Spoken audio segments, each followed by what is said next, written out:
Hey, what is going on, guys? Lanh here from Android Authority. And if you're looking for the best budget smartphone you can buy on the market right now, then look no further than the Moto G. But let's go ahead and take a closer look and see if it's really worth that sub $200 price tag. The original Moto G last year was one of Motorola's biggest hits ever, and this year we have the successor, the new Moto G. It's been improved in a lot of ways, all while maintaining the same price point as last year. Starting with the design of the Moto G, it's very similar to last year's Moto G and other Motorola devices in general. You've got the same curved back that makes it sit nicely in the hand with the now signature Motorola dimple. It's an all plastic phone and it's a little on the thick side, and while the overall build quality is decent, there are certain things about it that remind you that this is still a $180 phone. Like the power and volume rockers, for example, they feel extremely mushy, and if you shake the phone, you can actually hear them rattle back and forth. Another thing I noticed, and both of these issues might just be specific to our review unit, but the body lines just don't look very clean all the way around. There's some spots that look uneven, like where the edge of the glass meets the frame of the phone and how flush the back cover fits onto the phone. I almost feel like the build quality of last year's Moto G is actually a little bit better because it didn't have any of these issues. In comparison to last year's Moto G, the new Moto G is definitely bigger, but if you're concerned about one-handed use, this phone is still very easy to hold and operate in one hand, as it's still pretty compact in size. The back is also still removable, not only giving you access to the micro SD card slot, but also the option to swap out different colored backs. It's certainly no Moto Maker, but it's still nice that you get a little bit of customization with the Moto G. One of the biggest design changes to the Moto G is the front-facing speakers, but to be honest, the only thing that's really good about them is that they're facing towards you, because they're not really all that loud and the sound quality actually lacks a lot of depth, so don't expect these to sound like the HTC One M8 speakers.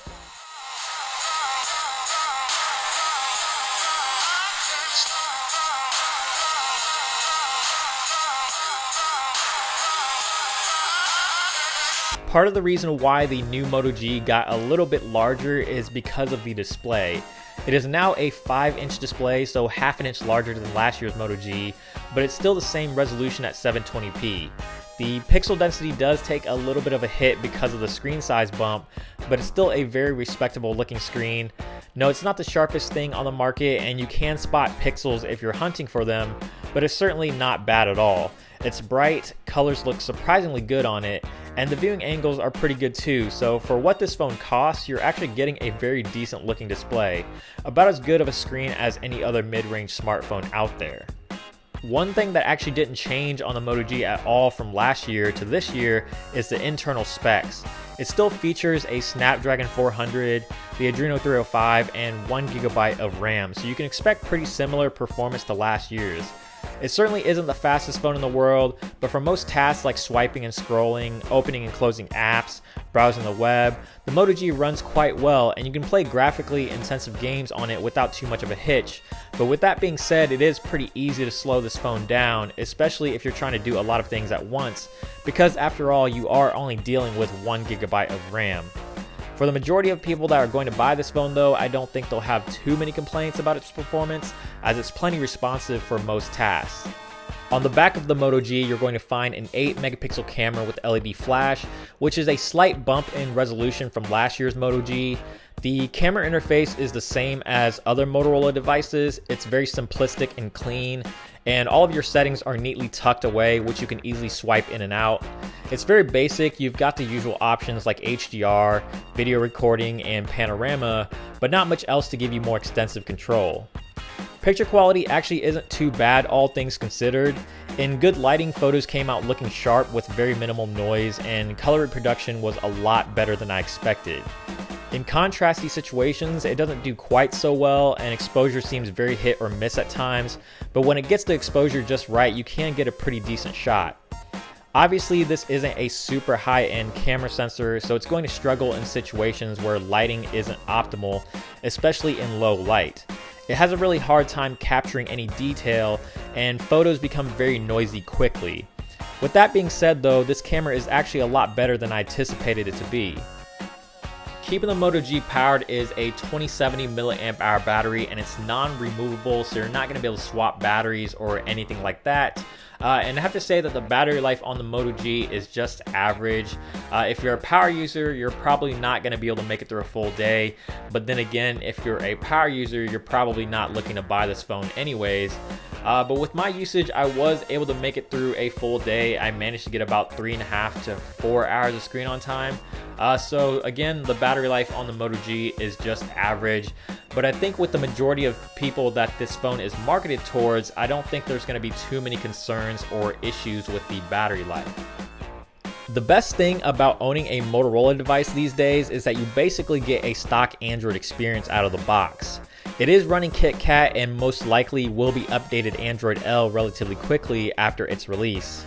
On the Moto G, it's even closer to stock Android than it is on the Moto X, because on the Moto G, you don't get any of the Moto X features like Moto Voice, Moto Display, or even the wrist gesture to open up the camera. A lot of this really has to do with its hardware limitations more than anything else, but you sort of expect that. Instead of the legacy Android launcher, the Moto G comes with the Google Now launcher, minus the Google Now. If you love stock Android like I do, then you'll enjoy the software experience on the Moto G, because stock Android is definitely the way to go when you want to keep things simple, fast, and clean, and having basically no bloatware always helps too. One of the reasons why the Moto G last year was such a huge hit was because of the price, and even with the improvements that they've made this year, like the larger display and high resolution camera, it still maintains that same great price at $180, so it's very affordable, and I think it's a good phone for pretty much anyone, whether you're just an average consumer or a techie. It's even really good as a backup phone. It's a phone that you probably won't be too concerned about if you break it or lose it.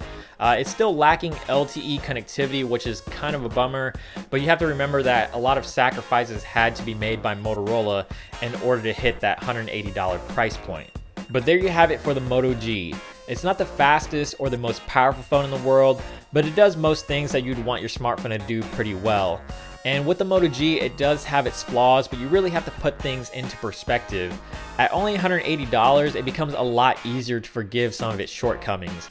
And it's still really impressive how Motorola is able to design a overall really good smartphone for less than 200 bucks. So the Moto G is hands down the best budget smartphone you can buy. But that is it for this review. Hopefully you guys enjoyed it. If you did, please give it a thumbs up down below. And thank you so much for watching. Also subscribe to the channel, which is also down below. And once you're done doing all that, make sure to check out the website at androidauthority.com for more in-depth coverage, because we are your source for all things Android.